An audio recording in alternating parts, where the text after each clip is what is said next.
Good afternoon. I'm Alpaslan Özerdem, Dean of the Jimmy and Rosalind Carter School for Peace and Conflict Resolution here at George Mason University. I want to start by welcoming you all to our fall 2021 Peace Week, which started yesterday and will continue until Friday. Of course, it's my great pleasure to host this keynote event for the Peace Week.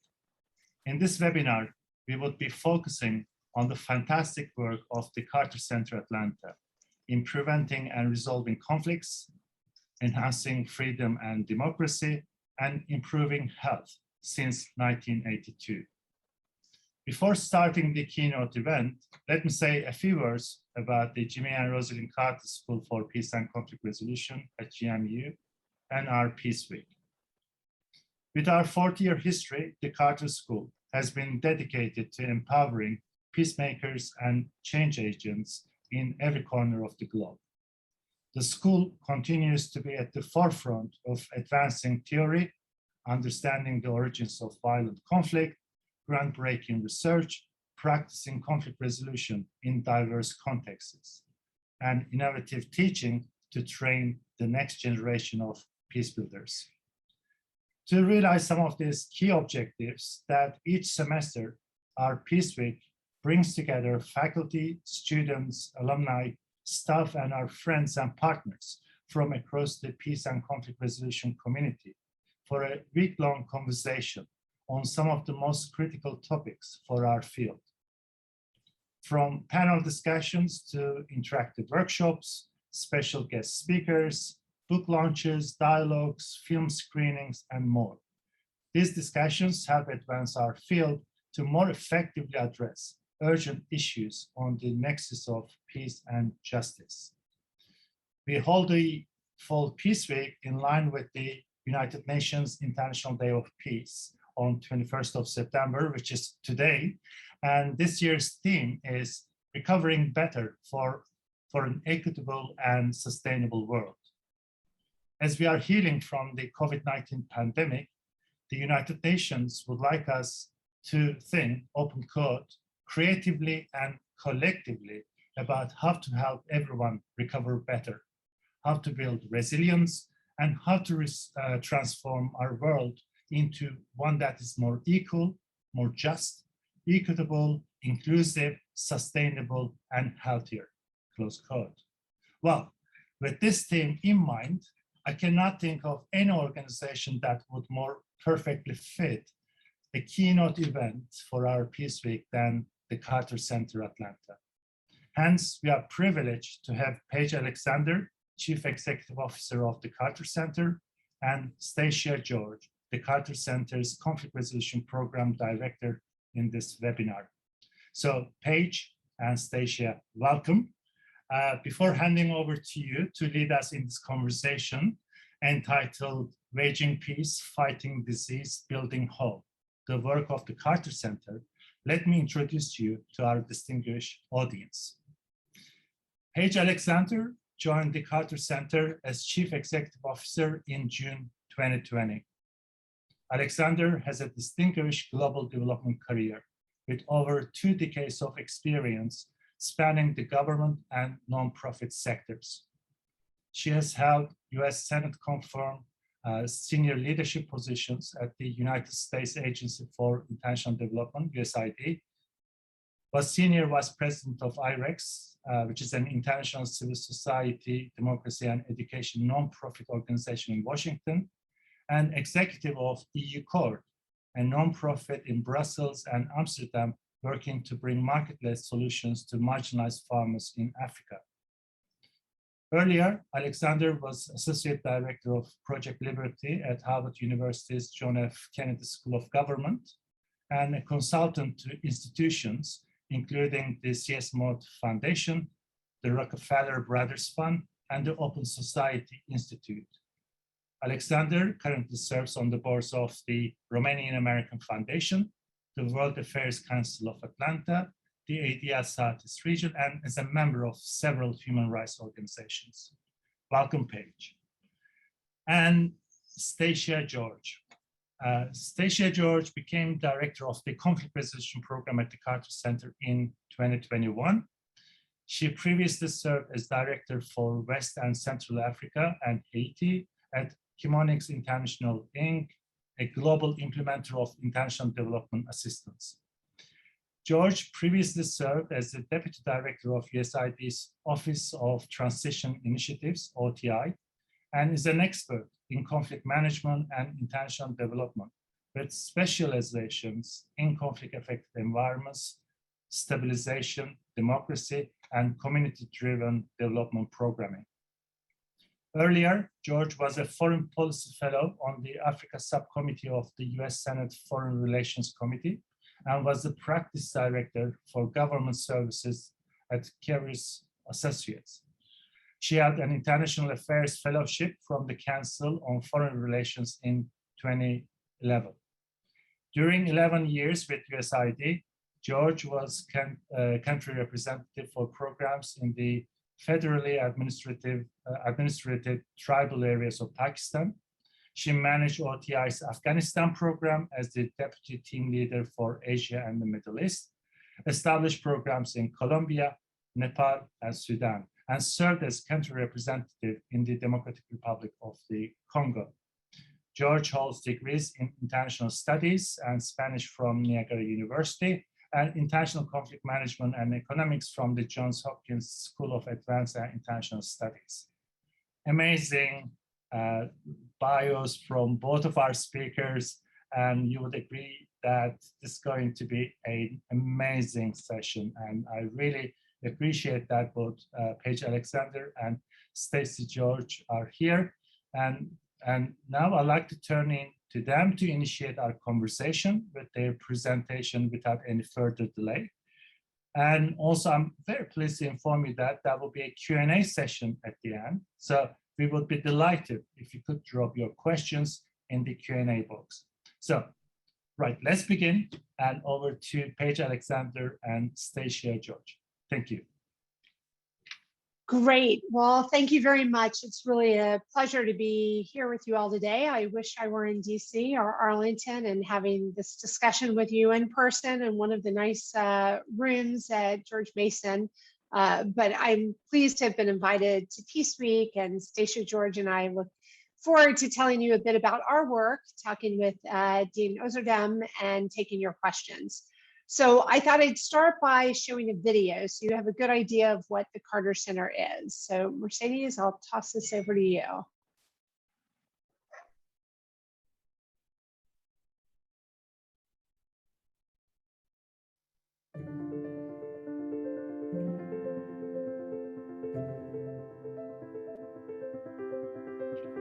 There are more than 7 billion faces on Earth, some full of hope and dreams, others empty with despair, constrained by barriers that keep them from healthy and productive lives.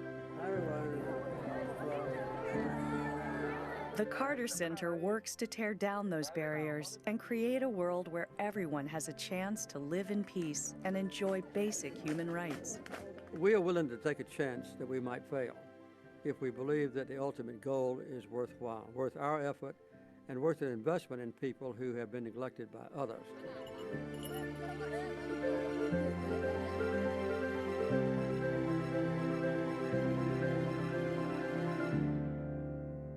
She gets three tablets. The Carter Center has worked in over 80 countries to advance peace and fight devastating diseases. Salam alaikum. Over the years, the center has helped improve relations among nations and has worked to promote human rights, resolve conflicts, and strengthen democracies. Did you vote? Yes. Congratulations. The center has observed more than 100 elections in countries in Asia, Africa, and the Americas. As a result, leaders are held accountable to the people in places that have never had free and fair elections. The Carter Center is a leader in fighting neglected diseases like guinea worm, river blindness, trachoma, and lymphatic filariasis. These are gone from the developed world, but they still afflict some of the poorest people on Earth. These diseases are all preventable If the folks are just given a chance to know what they can do to improve their own lives, then they can transform their own lives into an opportunity for hope and self-respect and anticipation of a better future. The center also strives to improve access to mental health care and reduce stigma and discrimination against those with mental illnesses. So today is the last day that you will distribute here. The people of the Carter Center work for peace, fight disease, and most importantly, bring hope to those who never had it before. We were the poorest, most isolated people in the world. And often, if we weren't there, there would be nobody to help them. The Carter Center works where the need is greatest to improve the lives of the poor, the disadvantaged, and those who have no voice.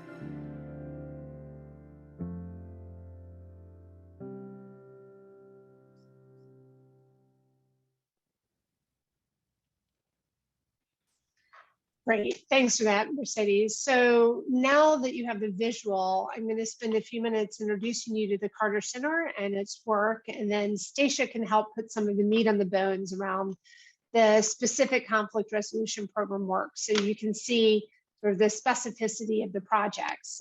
She also has a great depth and breadth of experience, as you just heard, both in the field and in the policy circles in DC.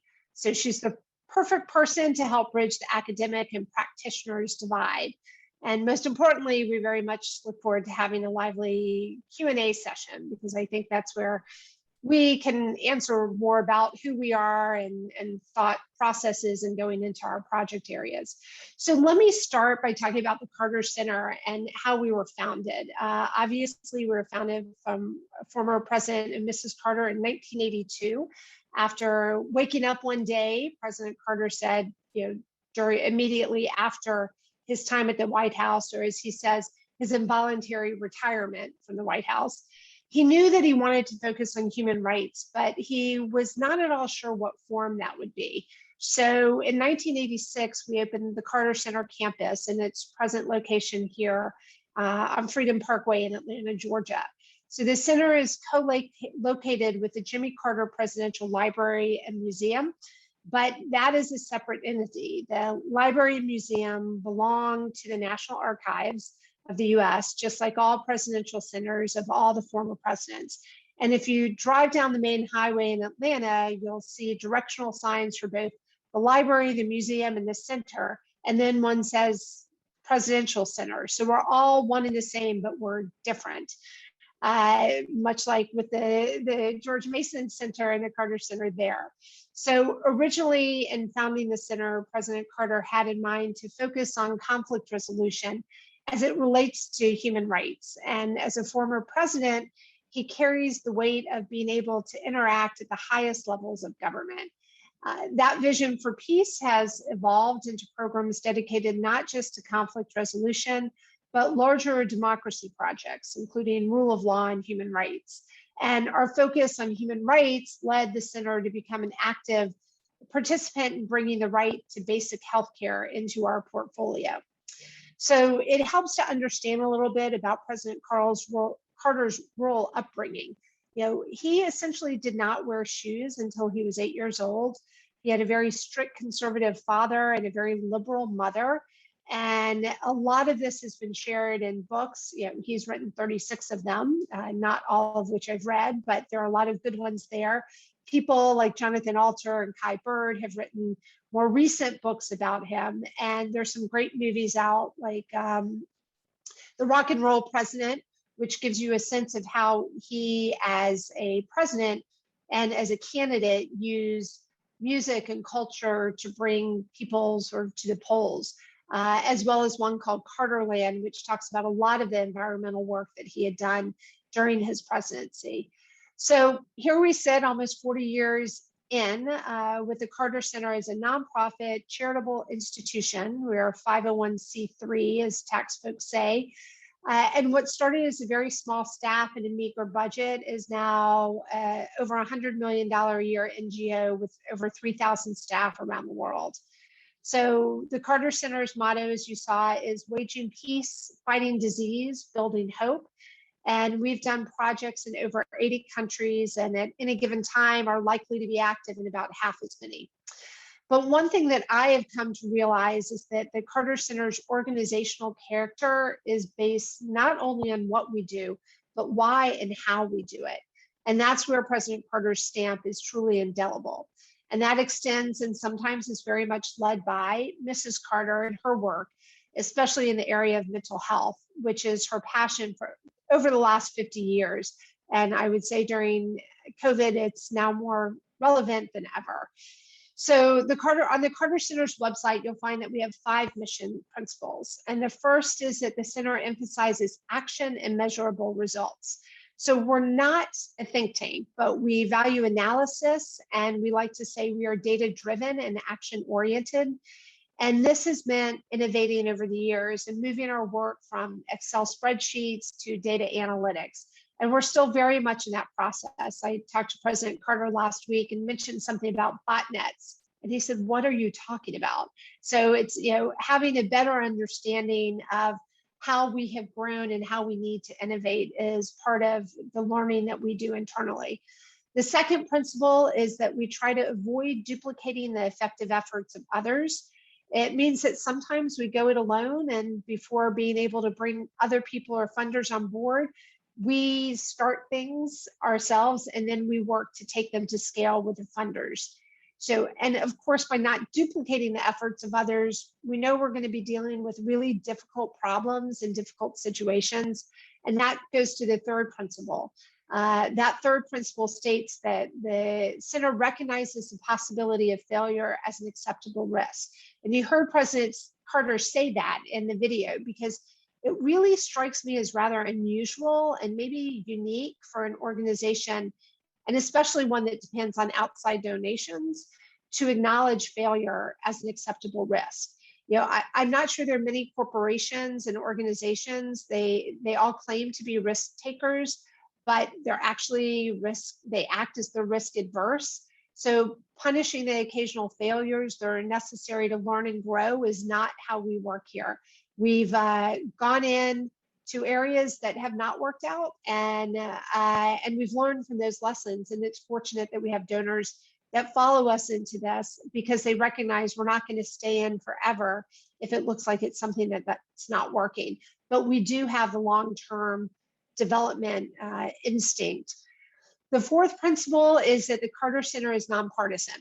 So our programs are based on values that we believe are shared by Americans across our political spectrum. And a prime example of that is the recent foray into our domestic election work. I will mention that we were the only nonpartisan accredited for the audit here in Georgia, the only nonpartisan group. I will also tell you that we made mistakes. I had just been here a couple of months at that point, and I went to 3 of the counties to audit, and we wore blue shirts that you saw in the video that say Carter Center. And I will tell you, having been in Europe for the last 3 years, I was not as aware that the blue had been overtaken by the party. And if I had worn a red Carter Center shirt, I would have been assumed to be with a different party. So, that was a mistake that we can make in Liberia. We can show up and be the Carter Center and no one thinks we're Democrat or Republican. But here it actually is viewed that way. So President Carter is obviously a proud Democrat, but we have Republicans on our board of trustees and on our board of counselors, and they're among our donors. We do a lot of work with the Bush Institute and with the Baker Institute. And so I put that out there as we are nonpartisan, even though the Carter name is obviously from a former Democratic president. And the fifth and final principle, and I'll quote that verbatim, it's that the center believes that people can improve their own lives when provided with the necessary skills, knowledge, and access to resources. And again, this one is about the core value of human dignity. The Carter Center often works at the end of the road with people who have little but their dignity. And as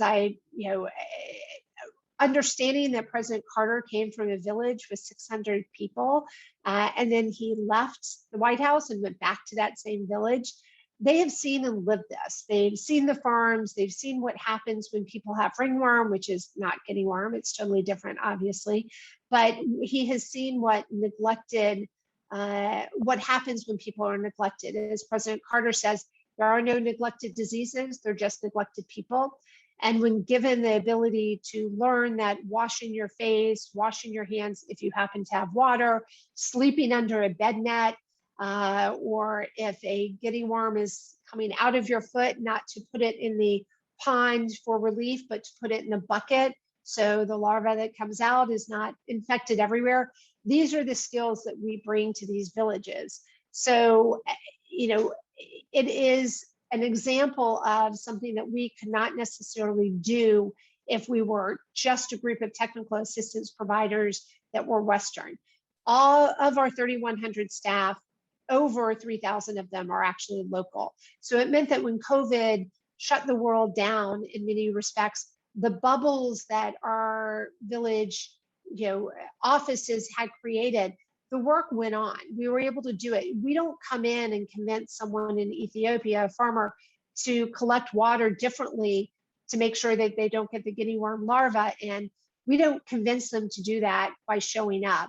That has to be generations of their own village elders talking about the importance of eradicating guinea worm, for example. So at the heart of the center's work is our fundamental commitment to human rights and the alleviation of human suffering. So I'll take a little bit and I'll highlight a few of the Carter Center initiatives, one from our health program, one from our peace program, and a third that talks about where we have a peace health activity, which is the special sauce nexus of our work. And I'll actually let Stacia talk a little bit more about that work in Sudan. But let me start with the Carter Center's health program. It focuses on alleviating suffering by eliminating or eradicating what we call neglected tropical diseases. And they're neglected because they tend to only affect the poorest of the poor. So in public health circles, I have learned, because I did not come to the global health field naturally, I've learned that elimination means getting rid of a disease from a particular area, such as malaria was eliminated from Georgia back in the 40s, while eradication means getting rid of it everywhere on Earth, as smallpox was eradicated in the 70s.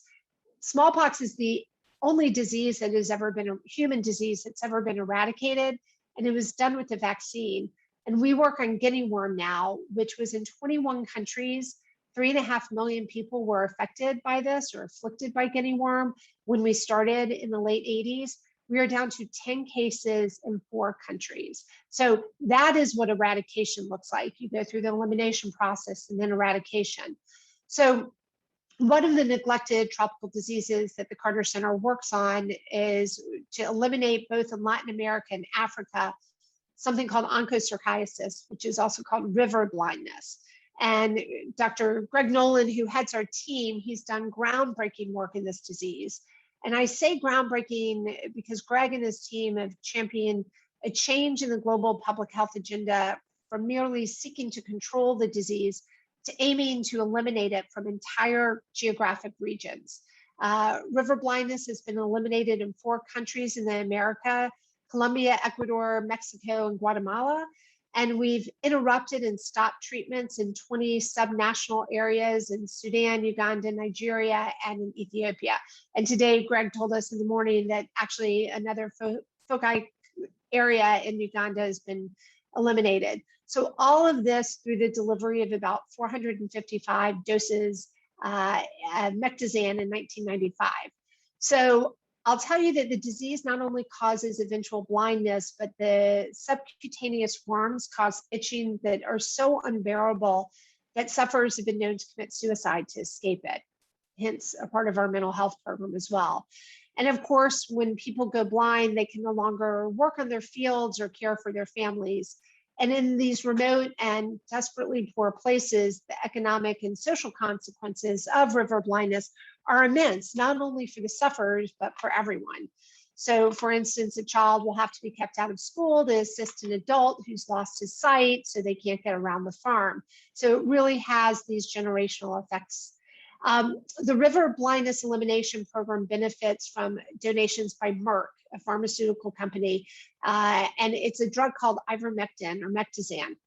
And you might have heard of it recently because of COVID, and that people are claiming that it actually, solves some of the effects of COVID if you actually have COVID, as opposed to the vaccine, which actually does solve the effects of COVID. But Mectizan, which it prevents, in the States, ivermectin prevents heartworm in dogs and in large cattle, but it also turns out that it's effective against worms in humans. But it's an orphan drug in our country in that it has no use on humans in the US.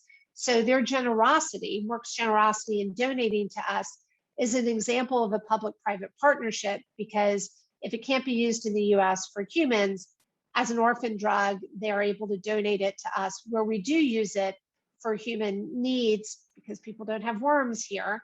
We use it for human needs overseas. And in fact, all of the Carter Center's neglected tropical disease programs benefit from longstanding partnerships with private sectors, different countries that donate drugs, chemicals, water filters. Many of you might have used the life straw. That actually started with our work on guinea worm, where we now use bamboo shoots with cloth on it to help. It's a very low-tech life straw. So let me quickly turn to our peace programs. We have many initiatives around the world, not just to end conflict, but to build sustainable peace and democratic societies that respect human dignity and human rights. For example, we have always believed in access to information as a fundamental right and as a foundational right, because with information, governments can make better decisions and citizens' lives can be improved. The Carter Center began working to advance the right of access to information back in 1999. And initially, we did this in the Americas region. And from there, we moved on to working in Africa and Asia. So in this work, the Carter Center, we began to notice that women were being excluded from the benefits that information can provide. So our program director, Laura Newman, had a hypothesis that in many societies where women are disadvantaged regarding access to information, she recognized that and she presented that to President Carter, who challenged her to prove it. And we did large focus groups to prove this hypothesis. So Laura and her colleagues designed a mixed method study to compare what happens when a woman enters a government office to request information with the experience of a man making the same request. And the study was conducted in 3 very different countries, Liberia, Guatemala, and Bangladesh. And you'll not be surprised by the results. This study showed that women do indeed have a harder time accessing information that should be available to them. And the reasons are strikingly similar across all cultures. Women often have no transportation to get to the district or the county office to ask for the information, or they have no cash to pay whatever the fees might be, or they're too busy to leave their farms or their family or their children. Often they're illiterate, or they aren't permitted by their husbands to leave the house, and they may fear retaliation from local entities if they rock the boat by asking for information, which by law should be provided to them. So while it might seem routine for citizens to request information, the kind of information that women want really could rock the boat and change cultural norms. So when asked what they want to know about, women in these 3 particular countries cited education for themselves and their children, the right to own land and property, and how to start a small business, among other things. So now land rights certainly rock the boat, because in many countries, modern laws conflict with tribal customs that make women the chattel of men. And in Liberia, it used to be that when a woman's husband died, the family farm went to his brothers and the woman had to marry one of them if she wanted to continue to eat. So only with access to information have women learned that they can keep the land and their children. So from this study, we scaled it up, and on International Women's Day last year, we launched a program, a campaign called Inform Women, Transform Lives. We work in 13 cities around the world, Buenos Aires, San Paulo, Lima, Guatemala, Amman, Dhaka, Colombia, Atlanta, Chicago, Dublin, Cape Town, Kampala, and Monrovia. And the work is to significantly raise global awareness about women's rights to access and public information. And the goal is to increase the number of women accessing some of these key information from municipal governments, and then to demonstrate the transformative impact that the information has on individual women, their families, and the wider community. So this is just one example. And in the US, you might see signs in Atlanta or Chicago at the airports or on billboards called, oh, my signs back there are called Inform Women, Transform Lives. And you can also find information on our social media. But every city is doing a different type of campaign to service a different area. So I've taken up a lot of time. I want to talk about our Peace Health Nexus. I'll give you one example, but then I'll have Stacia talk more about what we're doing currently.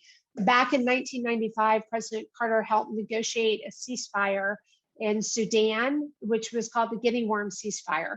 And it was one of the original humanitarian corridors. As you are studying international development, you'll know there's a lot of talk about places in conflict where we try to do humanitarian corridors. In this case, we were able to have a ceasefire during a time when guinea worm was endemic in a very specific area in Sudan. And being able to get the ceasefire going for this purpose, we got guinea worm warriors in there and experts in there. We also brought a number of other health-related programs in with us. And because of that, when the fighting happened again, it happened less in the areas that we were in because they had seen the effects of a healthier society. So with that, let me turn it over to Stacia and have her talk a little bit more about our conflict resolution work. So thank you. I look forward to your questions. Thank you, Paige, and thank you for that intro, and to all of you for spending time with us today to learn more. And happy International Day of Peace as well. I'm going to feed a little bit into that theme, but I'll say, every day at the Carter Center is a day of peace for us, as we're working hard to be able to advance these principles, and as Paige said, really advancing human dignity, providing people with the opportunities to be safe and be able to forge their own paths, and provide them with the tools to be able to do that. So I'll jump right off with talking a little bit about this Peace Health Nexus, which Paige had introed. So for example, I think one of the things that the Carter Center brings is this cross-sectoral approach to really being able to think about peace building.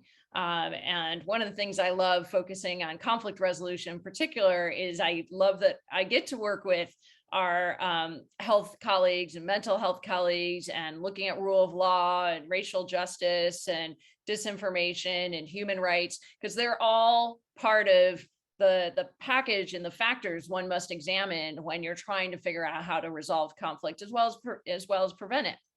I'm going to continue with the case in Sudan currently right now, where we're working closely with our health teams with two particular cases. One is examining the area down in Blue Nile area in Sudan, as many of you may know, is a contested area still in negotiations between South Sudan and Sudan.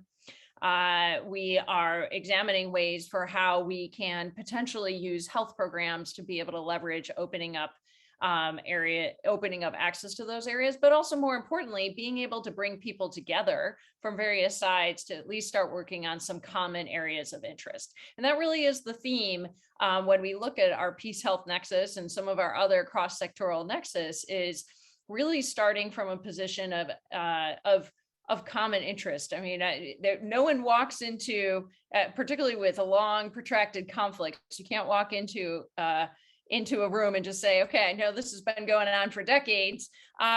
Surely we can just put our feelings aside and figure this out in a clinical manner or whatnot. It really takes small steps of piece by piece, finding ways where you have that common ground and being able to work towards it. So in this case, for example, in Sudan, looking at, okay, maybe there's some areas we can work together in terms of river blindness and being able to bring different parties who work on health specifically to start having some relationships and collaboration with each other. So that's like one example in regards to Sudan. Similarly, we have an approach in Mali, in central Mali, where we work closely with the health officials there. And we work to negotiate access and essentially ceasefires to be able to bring in health services as well. And again, finding these common areas of interest and being able to bring the parties together and find at least even if there's not permanent solutions, at least being able to bring peace, bring us to nonviolence as a starting point while working out longer term solutions. We also see that nexus happen in areas such as in South Darfur and Sudan, where we work actually with the health councils there to teach them about peace building and how to do negotiations, because they're some of the most respected entities on the ground. Health services, even if they're sparse, tend to be one of the few kind of institutional areas or representatives that people come together around. So we work with the Peace Health Council there to teach them how to build their own resilience against conflict. You know, we talked about the theme today of International Day of Peace and building a better recovery as well as an equitable element to that as well. When you talk about building resilience, it's about giving the tools so that any organization, any community or group can have the capacity to be able to respond regardless of what pops up, right? I can't sit here. I wish I could, because it would make me very effective, my job. I wish I could sit here and predict what conflicts every community or country is going to be faced, or even just me as an individual. I can't. None of us can predict the future. What we can do is we can build the tools so that when faced with those circumstances, we can respond regardless of what type it is. And that's the type of things that we're building on, for example, with our South Darfur work. Similarly, in just continuing on in regards to Sudan, to close out there a little bit on the work we're doing. Many of you may be following events in Sudan. Obviously, there was the attempted coup today. We have been also recognizing the fact that the current transition that has happened was really led by a popular movement, primarily of youth, that stood up very bravely for their future. And as this process moves forward, recognizing the need for these youth to continue to stay engaged in what that transition process looks like, bringing their voices to the table, as well as providing the methods for the government as well, the transitional government, to hear their perspectives and be able to share information with them. Paige talked about the importance of access to information, similar. And so what we're working on setting up right now as we speak, our team is preparing to head out and across Sudan. We went and surveyed across all the areas of Sudan, actually mapped all of the youth organizations and resistance groups in Sudan, did surveys of them, and brought those perspectives from each of those areas to the transitional government, as well as the international community, to help inform discussions as well as decisions around the transition process. Yes, there's our report, which is online. Feel free to take a look. So what we think is really important and what this next stage is we're taking those groups and we're building them into a network that will be able to speak directly to those institutions and provide perspectives and information, as well as the government be able to communicate back to them and say, this is what's happening with your transition. Here's where it is. What do you think? Because that flow is critical, because at the end of the day, if this transition does not reflect the people who brought it to the table and is not inclusive, which we know is so important, not just for youth, but across all of Sudanese, then it will not be sustainable. And we're building those networks in a way such that we're using the existing networks. We're using the people who are already mobilized and motivated to be able to work on these issues, so that it's sustainable long beyond our interventions, and looking to them to really be able to lead. We take on so that's one angle of how we observe or support or hold accountable peace processes. And that work in Sudan is actually done in direct collaboration with the government there. So we do have that opening with them. Another way is we are the official observer to the Mali peace process. as well, written into the UN resolution related to the peace agreement. We have a team there that works and provides reports and works behind the scenes to be able to say, like, the peace agreement said XYZ, where are we on this? Making sure people are continuing to pay attention to what was agreed to, and providing where appropriate recommendations on what should be done to be able to resolve the conflict there, multiple conflicts and challenges that we're seeing in Mali, unfortunately. But that's another very formal role that we have played in regards to peace agreements. In other places, we also take positions, which you won't see on our website, because they're that type of quiet diplomacy, that track 1.5, track 2 type work that happens in regards to peace negotiations, where we're watching peace processes or negotiation processes and helping to bring different perspectives behind the scenes to the people at the table, so that they understand kind of what different perspectives are, and helping to bridge the divide as well on that. One additional piece of work that we do on some of the diplomacy aspects is in Syria. We have been really focused on trying to find a way forward in terms of Syria. It's a conflict that has been stuck for a bit for the last 2 years, and trying to just think differently. As Paige said, we're not a think tank, but we think hard about what's working and what type of approaches might work, and test different things and try to bring that to the table for others to act upon, or for ourselves. So you'll see lots of analysis and papers related to sanctions, and rethinking how potentially sanctions could be a conflict transformation tool, working behind the scenes with different partners, thinking about negotiations. But also we have a very large data and analysis component. This comes down to the learning element of our work.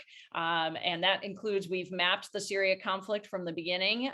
It's on our website if you want to see how it transforms in areas of control, but also mapping things like unexploded ordinances, for example, and helping to bring that information to the recovery discussions around this conflict. So we understand, if we're going to recover in Syria, the unexploded ordinances and the need for demining is significant. Let's bring the data to the table to help people understand what that is and inform those policies and approaches for recovery.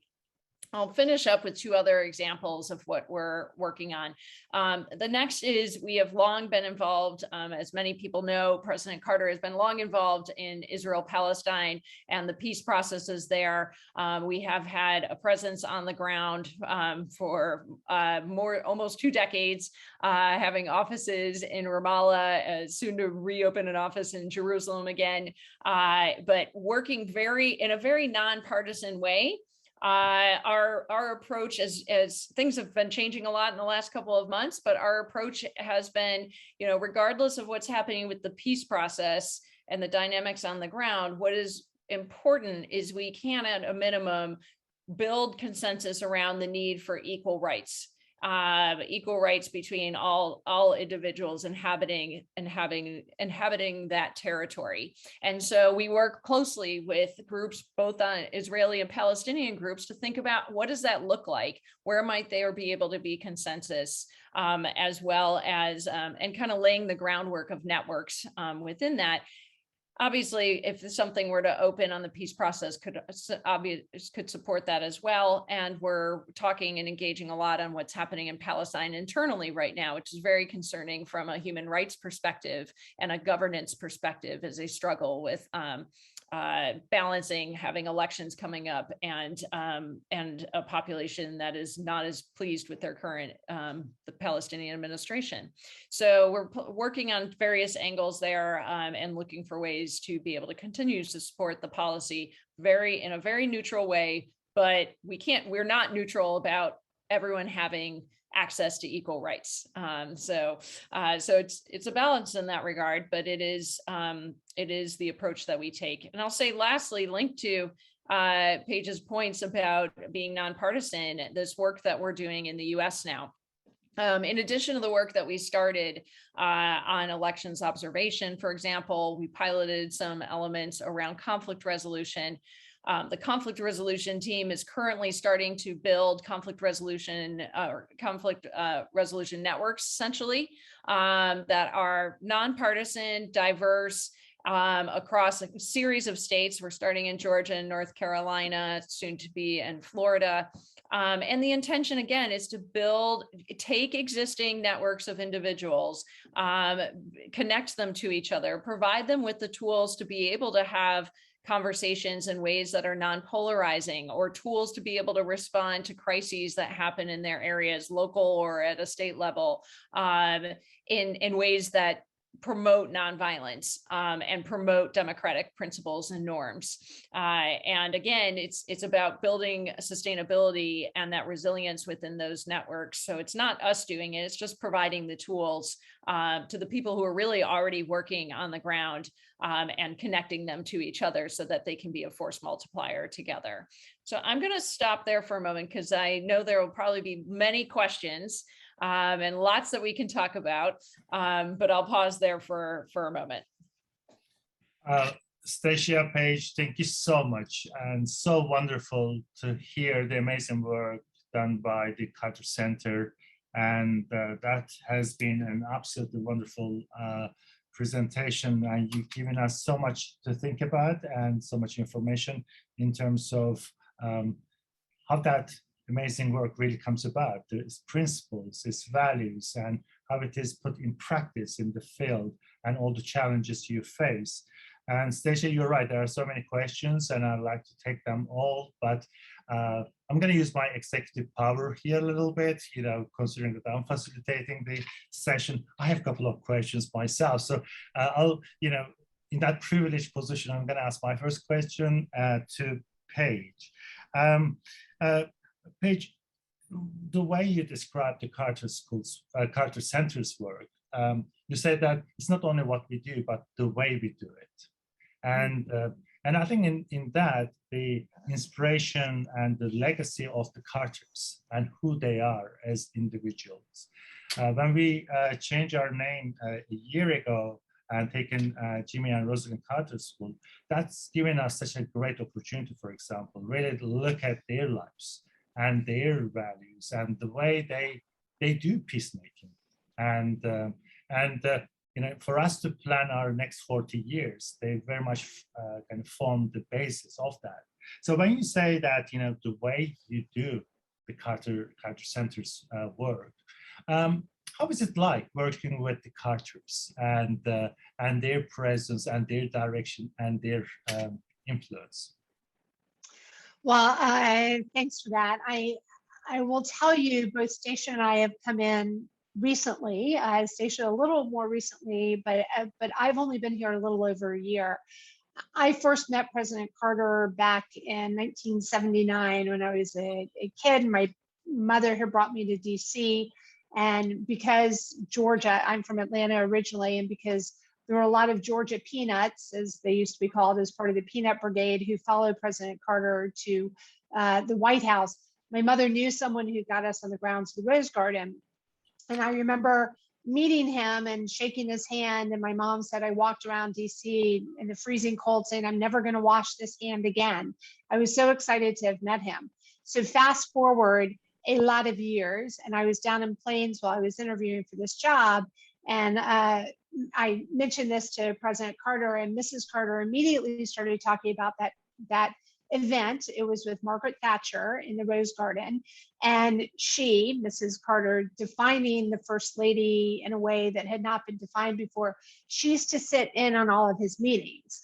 And Margaret Thatcher's staff felt as if that was demeaning, that he had his wife sit in the meeting because she was, Margaret Thatcher was female. And so we had a long talk about that meeting. In the meantime, my memory, of course, as a child is that I got to shake his hand, but it led to a whole discussion. And we talked about everything from Syria to, house hunters that he had been watching on TV to fishing in Ulaanbaatar with Medvedev, and like the whole sort of series of conversations. But working with him, he has always been about being bold and being brave. And so my conversation a few months later after I had taken the job, and I went down and I said, we can't credibly look at elections in 113 other places, 40 different countries for elections. We can't be credible unless we're looking in our backyard. And he, the ripe age of 95 then, he'll be 97 next month, but he said, be bold and be brave. Don't do anything anyone else is doing. Don't be afraid to put yourself out there. And that, that's how he has lived his life. And that guidance is something that we still follow. At the same time, he said to me, do not spend all my money. And I thought we were joking about things and I was being cheeky. And I said, oh, I just got here. You've seen nothing yet. And his grandson, Jason, who's the chair of our board, was like, do not joke about that. He does not joke about money. And that's one of the legacies he has already left us, is a very nice endowment. So we can go it alone, and we can be bold, and we can be brave, and we can take risks that others don't take before we go to other donors and ask them to help us scale it up. So working with him has been amazing, even at this stage in their life. They still have ideas, they have thoughts. He had a conversation with President Herzog of Israel on Friday. He, has been angsting about the Nicaragua issue and wanting to get involved. And he picked up the phone and called Castro, and he called the head of OAS. So although he has stepped back, he is still very much involved, and that has been inspiring for me, and I think inspiring for Stacia and all of our colleagues, because they knew him when he would travel a lot. I only know him now when he's still thinking the great thoughts, but it is really the reputation of the organization, one of the reasons that we are here, and that the name does carry the weight that it carries, because he has been an amazing president, but his post-presidency has been remarkable.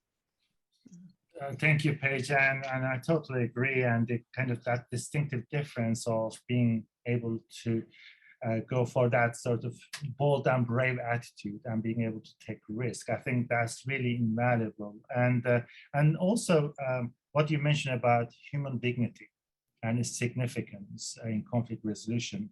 And with that, I'd like to turn to Stacia.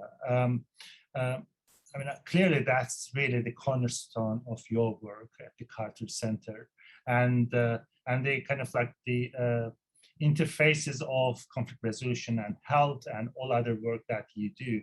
I think that's the kind of like the point that we should underline, because ultimately it's about human dignity that we care for and we need to sustain. But at the same time, Stacia, when we look at the international community in general, in its interventions in Afghanistan, Iraq, Bosnia, in many places, the liberal peace project that we go and try to implement in these places, transforming the societies with the mirror image of a kind of democratic and market economy, and kind of trying to create just another United States in Afghanistan, that kind of understanding. It seems that human dignity is not really in that picture, is it? Because you are a practitioner of peace building and development for a long time. Can you just share your thoughts on that? Why we are failing in recognizing human dignity in peace building in many places? That's a good question. I've reflected on it a lot, particularly recently. I think there are a couple of elements that I reflect upon with that. One is that I think it is easy to forget that the people who are the practitioners are also people. And I would love to assume that a human being's natural modus operandi would be to put themselves in the shoes of someone else and try to reflect on what human dignity looks like for them, what it is that they're experiencing day to day, where they are not experiencing human dignity.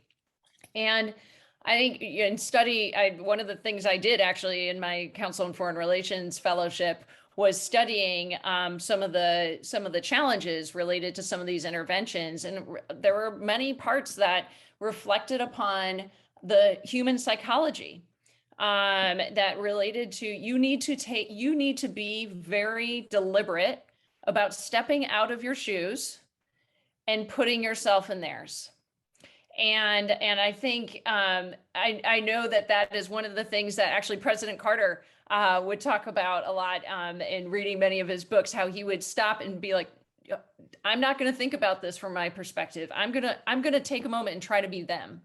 And I think in the chaos of the world, with people trying so hard with great intentions about wanting to make a difference, that intensity requires deliberate pausing and reflecting and putting yourselves in those shoes, as well as then talking to individuals who are from there and letting them lead. I think that's it's really hard sometimes for people to say, I'm not going to give you the answer for what should be done. I'm going to go turn to my local colleagues who are maybe not sitting in these international forums. I'm going to ask them, what is it they think should be done? What does it look like to you? And, you know, I use an example once of when I worked in the tribal areas in Pakistan. No one had ever implemented development programs there before. And so we were trying to figure out how to work there. And everyone said, it's the most lawless place on the world. It's going to be incredibly challenging. I was like, okay, well, we'll just go talk to the people who are there and find out how to do work there, and then we'll follow their model. But very quickly, we figured out, yes, you absolutely can work there. But more importantly, I said, this is actually one of the most lawful places I've ever been in my life. It just doesn't look like our version of law, but it has very clear rules and ways to get things done.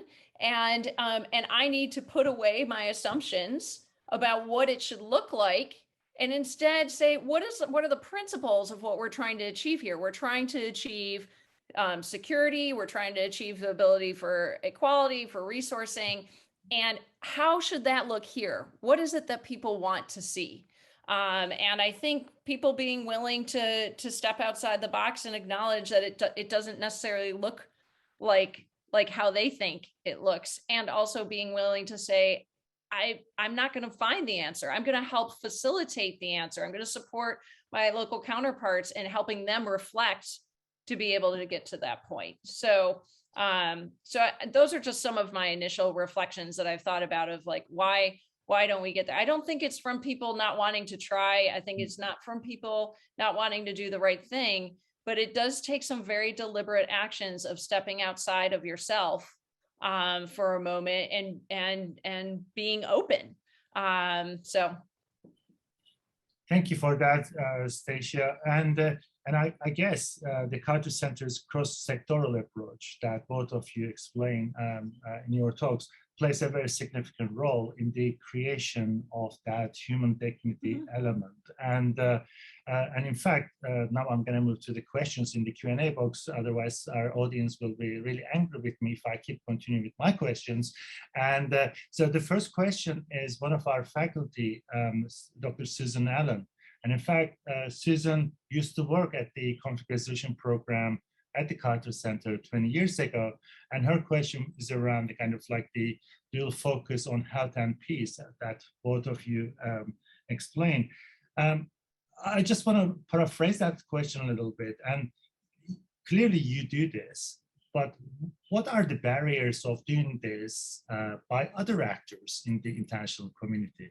Is that because of donor policies? Is that the politics? It seems that kind of like no-brainer, right? I mean, it's just like what you do should be the norm, but why we are not able to do this more, prominently in other parts of the international community? I was about to say, I will start this and then toss it to Stacia. So sanctions, that is one area that we've written a lot about. Sometimes it is hard to do this. We are, a lot of the countries that Stacia mentioned, and including now for Venezuela, for example, not that there's a peace help nexus there, even though we do work, in the Amazon at the Brazil-Venezuela border on river blindness. For us to go into Venezuela for democracy programs, we need to make sure that the sanctions that are against Venezuela are not things that will affect us. And the same issues happen a lot of times with places that we want to be, that we need to be very careful about what the sanctions are. But I mean, Susan, You have spent more time at the Carter Center than Stacia and I have combined, so you know the history quite well, I am sure. And I would love to hear stories about that time. But I do think our breaking down of peace and health, which operate as separate NGOs almost within this organization, and even the division, Stacia's division for conflict resolution, has always operated slightly differently than our democracy programs that do our election work and our human rights programs and our rule of law programs. Getting those pillars of peace to work together and then cross-pollinating with our health programs is something that we are working on. And it really is, as I said, the special sauce that makes us very different. But Stacia, to answer that question, other ways that we've had trouble working in this, I welcome you to speak to.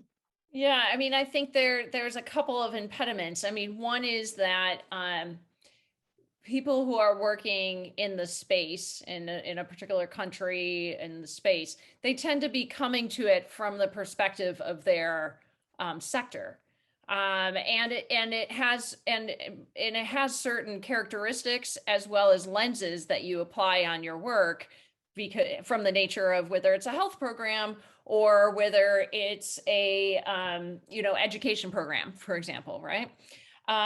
Versus if I love this work because I get to work across all sectors, and for me it's great. I love learning about education, mental health and economic growth and whatnot. But it can be, I think, less comfortable at times or less natural at times to put what is required, which is a political lens on the nature of the work that you're doing. And I don't mean it political big P. I mean understanding the political economy and the nature of the environment you're working in. And you're taking when people are thinking, okay, my goal is to end river blindness, for example, right?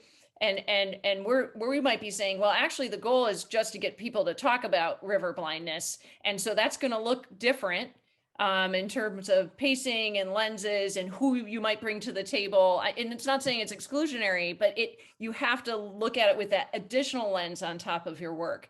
And as I see more and more cross-sectoral work, we're getting more comfortable there, but I think we need to see more in terms, I like learning about health programs, and I think we need to try to figure out how to facilitate learning more about cross-sectoral work and being comfortable. You'll see in USAID, for example, they've really been advocating for political economy analysis on top of all programs, because every program works within, no matter what sector you are, you're working within a political economy that you need to understand, right? And then I'll say, even within that, then unfortunately the funding also is stovepiped, and then also encourages those stovepipes as well, right? Because what they're doing is they're designing programs and funding programs that don't necessarily take into consideration these pieces. You're seeing more and more in this space, and so I'm encouraged by that. But we need to see more where you're given the space. Health programs are given the space, for example, to be able to think about these pieces. I love that at the Carter Center, we're able to do that so intrinsically within ourselves. I just want to see that broaden out into the broader international community as well. And I think with that, politics, with both small p and capital P sometimes too, must be playing quite a key role in whether the Carter Center can engage or not. So one of the questions that we had from Timothy Plum, he says, well, how does CC, the Carter Center, become involved in projects? Like, do you get invitations from the governments? If you don't get, invitation, but then there's kind of a humanitarian crisis taking place, what do you do? So it differs between different programs. For example, our democracy programs, we don't go into a country to monitor election unless we've been invited. Right. It has to reach a number of different thresholds for us to go in. So Venezuela is an example. Only the UN, the EU, and the Carter Center have been invited to the upcoming elections. So that is why we're contemplating whether or not we're going to be there. We're doing a small assessment now. So we go in when we're asked. We go in when we see a problem. Guinea worm, we were not necessarily asked because we were a global health organization, but we have a lot of epidemiologists now. We did not back when we started the project. So often it's a target of opportunity. Liberia is a good example where we have very much a sort of one-stop shop in terms of the work that we do there. We've got mental health, we have conflict resolution, we have rule of law, we've done the elections. That is a place that we are well known for. Ebola, as an example, another peace help nexus.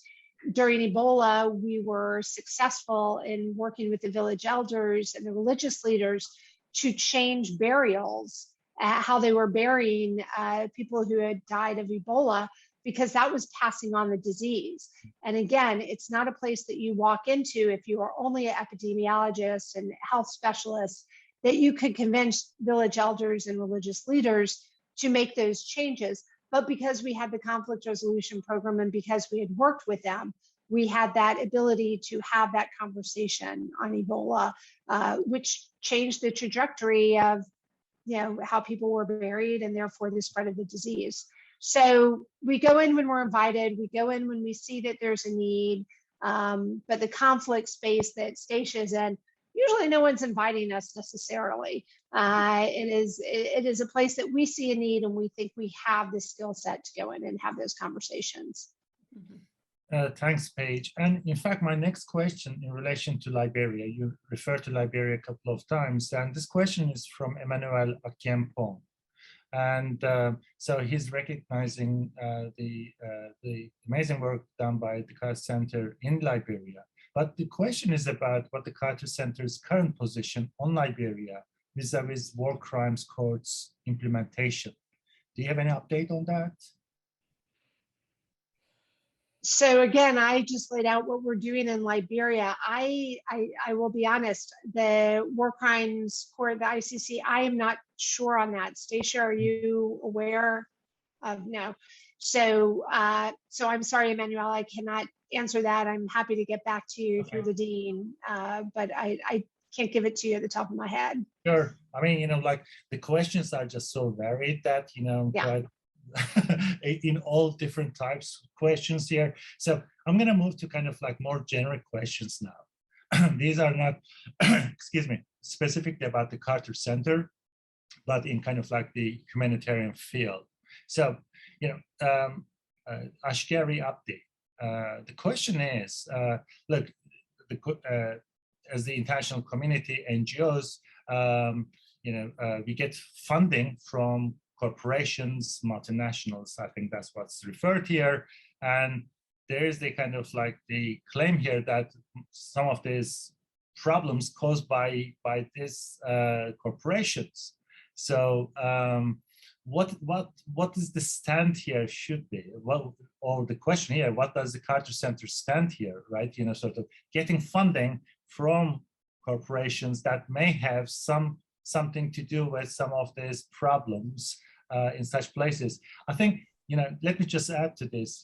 When I was working in Nigeria, one of the key issues was that the exploitation of gas and oil resources and the position of the multinational companies. But also these multinational companies were also funding lots of local projects as a kind of social responsibility.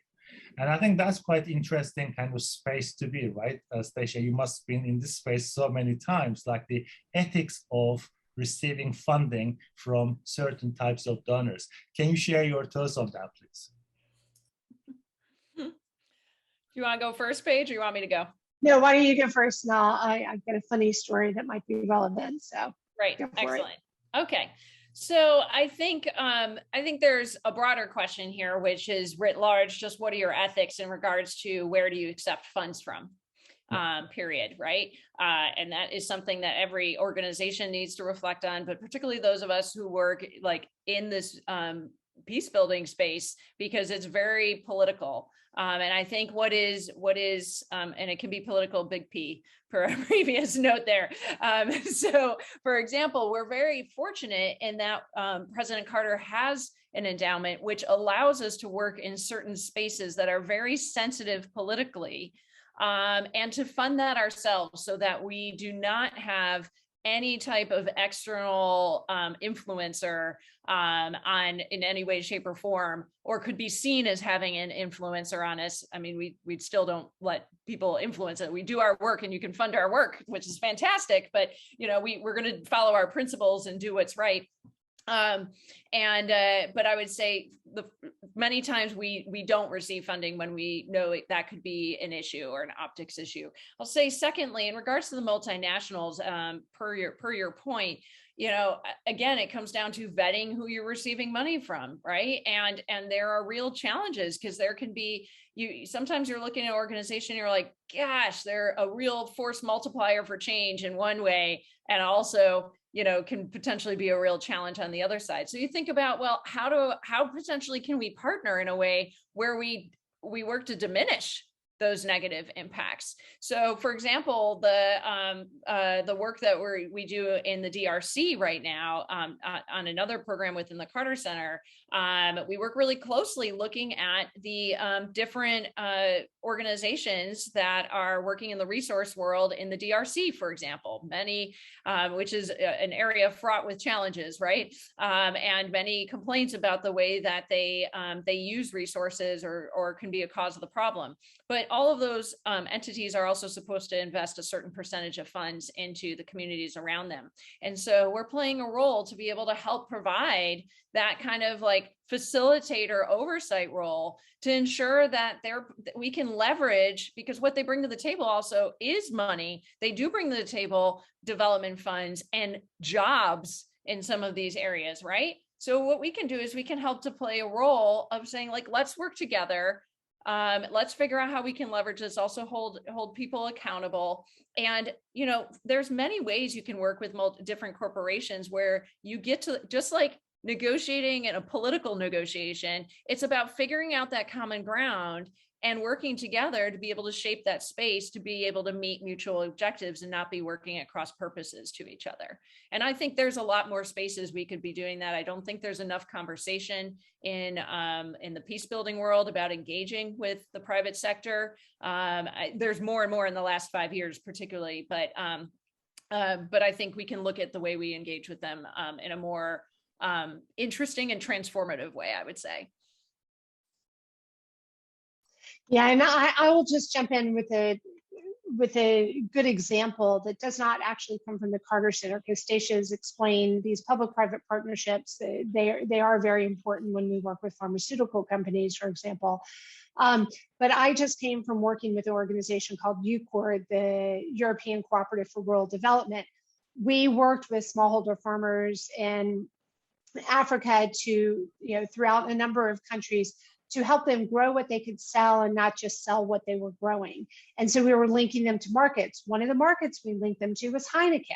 I was living in Amsterdam. It's a Dutch beer. Heineken wanted to locally source their raw materials as opposed to the logistics of sending, barley and sorghum over to their African breweries. So we were working with farmers to turn their crops over to barley. At the same time, we were teaching them other ways they could use barley as actually a food product. Sorghum, you'll see if you go into Whole Foods or other high-end grocery stores, you see it's a gluten-free grain that actually people use.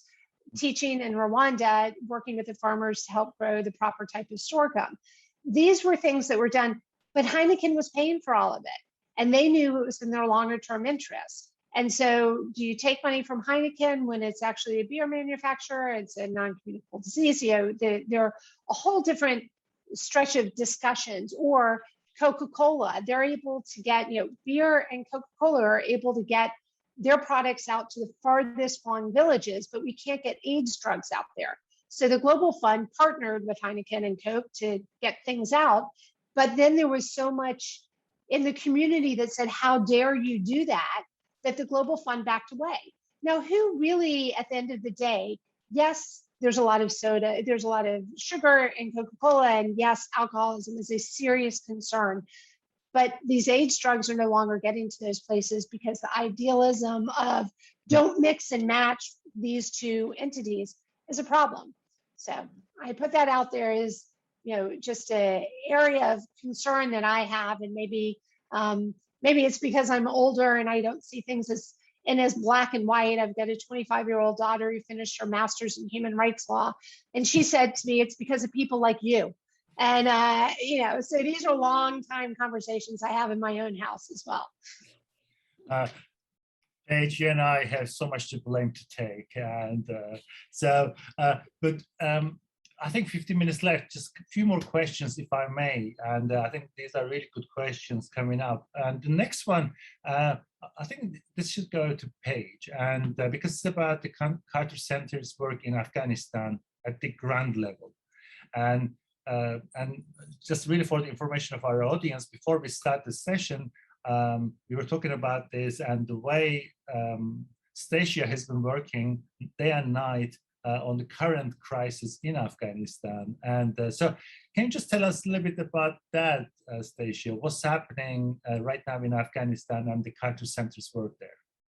Yeah, so I'll say first, my work is officially unofficial with the Carter Center, but what I appreciate is the space that the Carter Center gives me to be able to support the work in Afghanistan, and actually raise the fact that President Carter had actually set the precedents for the type of visas that people are talking about, the type of visas for people who worked closely with the U.S. government and should have the ability to be able to come over to the U.S. So in that spirit of continuing his legacy, as well as in the broader Carter Center legacy of supporting human rights, right? And support and looking at conflict resolution. I think all of us are looking at this space, which is evolving, where there's a whole international, I had mentioned before, there's an entire network of hundreds of individuals who are volunteering, like myself, across the world, bringing different capacities together across sectors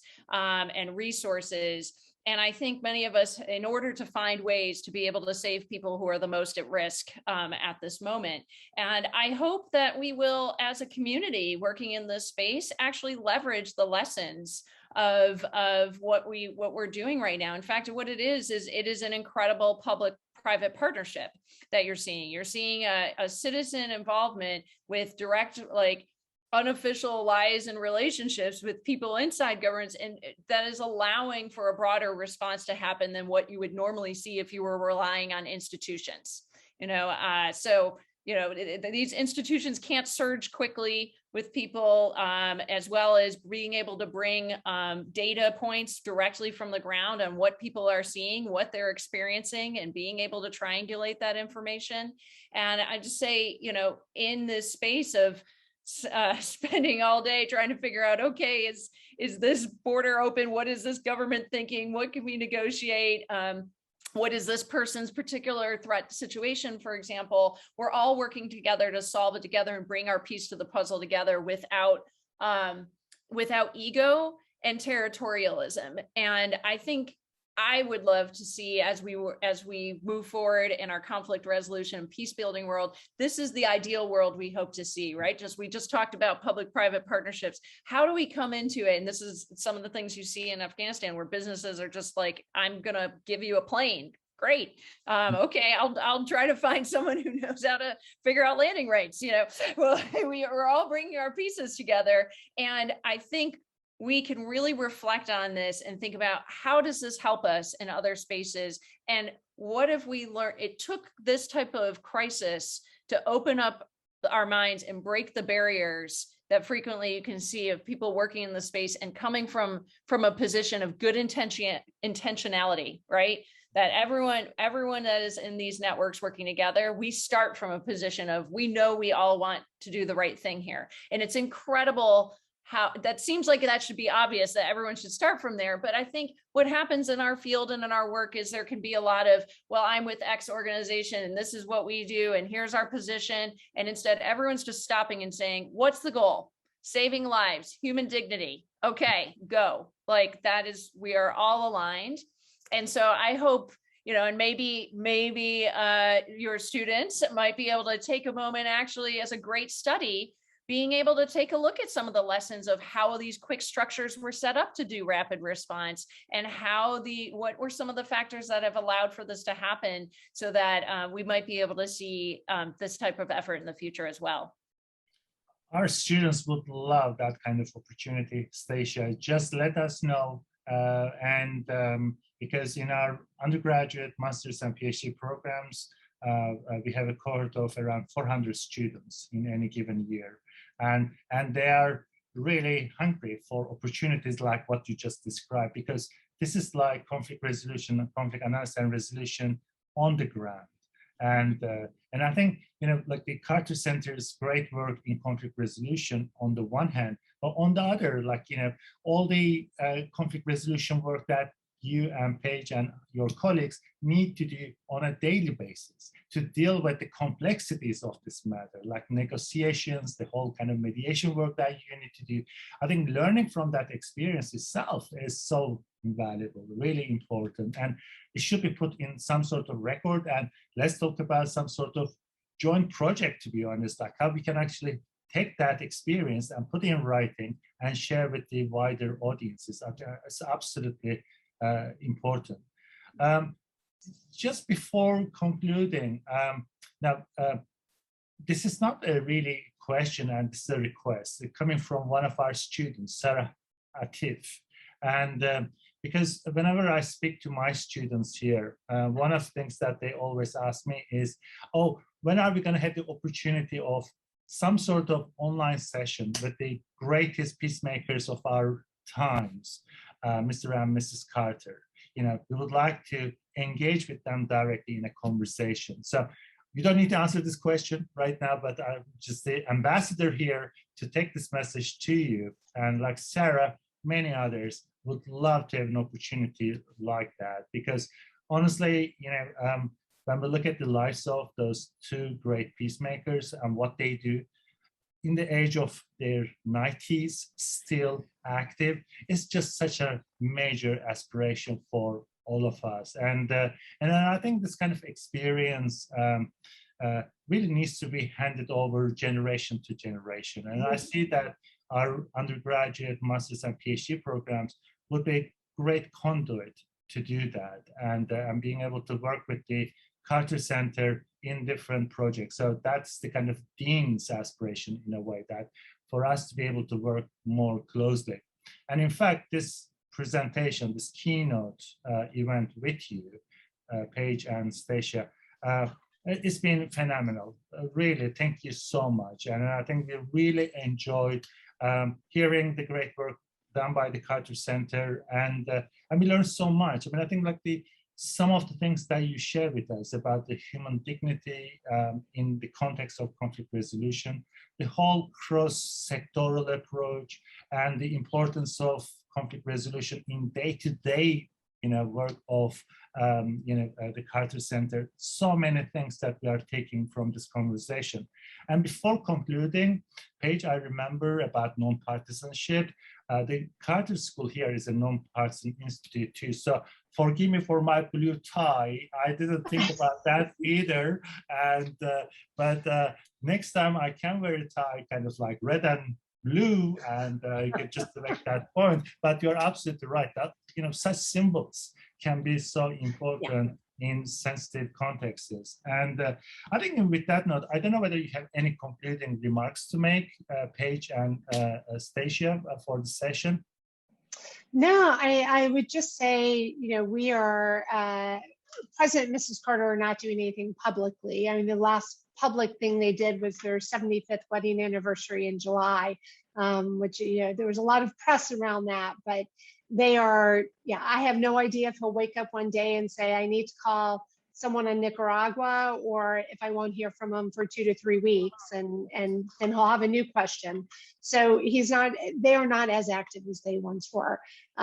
Having said that about your blue tie, I will tell you that I wore a red suit for the Board of Counselors meeting on Friday that was hybrid. We had people in the audience, we had people on screen, and I was told that Mrs. Carter is really not a fan of red unless it's the holiday. So I was sort of, they said, you're lucky she wasn't here. I thought, oh, I didn't even know that. So, but really for the school itself, I mean, you are the next practitioners. The folks that are listening to this and the folks that are in the school are the next practitioners. As Stacia said, it's going to take us thinking more broadly and opening the aperture of where we see symbiotic relationships between public-private, between for-profit, nonprofit, governments that don't look like our understanding of democracy or rule of law, but still are carrying out projects that are carrying out governance structures that are effective. All of this, I would just ask you and the students to keep your mind open to different ways of doing international development and conflict resolution, because it comes in very different forms. It's not all in the books that you're going to read. Stacia has worked tirelessly on Afghanistan, and one of the reasons she's been able to do that is because she has so many contacts over so many years of experience. And it's not a Carter Center project, but it is something she is passionate about. It's something that we certainly support. So, just recognize throughout your career, you're going to have these opportunities to practice what you've read in a book and to have your own opportunities to do this type of work. So thank you, and we look forward to finding a way to do more joint projects together. Thank you, Paige. Stacia, any final words? Yeah, I would just echo what Paige was saying, as well, at just having an open mind. And I think I don't ever proclaim to know the answers. The more I've learned, the less I know. It is really truly dependent on such context, and you just have to go in and really be willing to actually be trying to argue against your position. When you may be like, I think this is what we should do. Now everyone should tell me why we shouldn't, right? And be willing to call that out, because that is where we see mistakes, we see groupthink happen. You have to be a bold leader and be willing to put yourself out there and say, I could be wrong. I need to create a space where you need to help me make sure that what we're making is the right decision. Because I had a boss that used to always say, when you work in this space, it's the land of the 49-51 decisions, right? They're very complex. There's no easy answers. There's pros and cons to everything.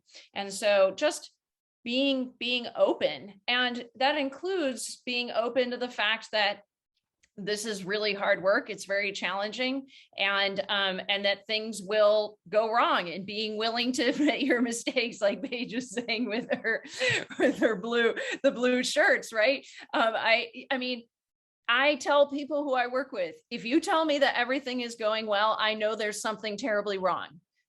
This work is not easy. There's always things that can be improved. So how do we just stop and create the space to reflect on those? And instead of it being a bad thing, it's just, what can we do better, right? What should be done differently? And be willing to not be afraid to stop something. That the act of saying no, it makes sense to do nothing sometimes, is an action.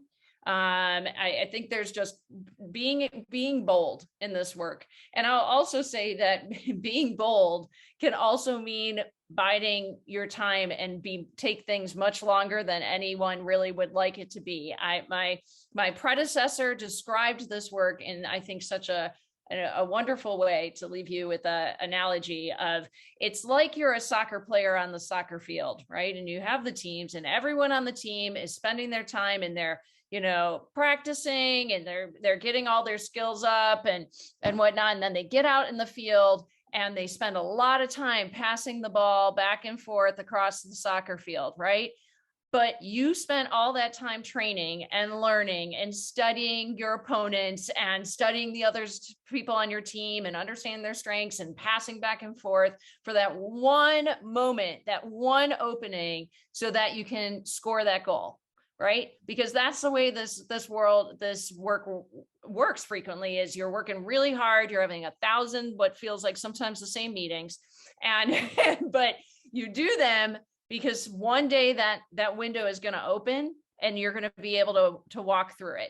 And don't be impatient with it. Stick with it, and keep that in mind as you're moving forward, because it can be don't let yourself be depressed by the lack of progress. Just know that that is sometimes just the nature of it. And sometimes just having the same meeting still can oddly be progress. So, and just keep at it, because someday those windows will open. Thank you so much for this inspirational final thoughts. And now I know why the Carter Center is just so good in what it does, because it has such inspirational leaders like yourself. I mean, like the final words, like so much that our students can take from them and apply in their work of conflict analysis and resolution. So wonderful. Thank you so much, both. Much appreciated. And I'd like to thank our audience too for their participation. And hopefully in the near future, we'll get together again for another conversation. Thank you. Very good. Thank you. Thanks very much. Thanks Bye-bye. very much. Bye-bye. Bye-bye.